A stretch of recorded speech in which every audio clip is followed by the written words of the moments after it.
This is Carlos Urenju with Remax at the Lake, and today I want to show you a special property in the heart of Blythewood, South Carolina. Welcome to 316 Kinsler Road.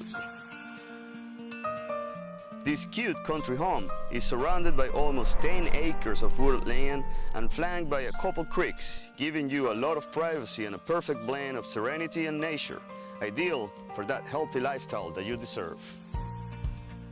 One of my favorite features in this house is that you have multiple decks so you can enjoy different views of the woods, like here, here, here, and here.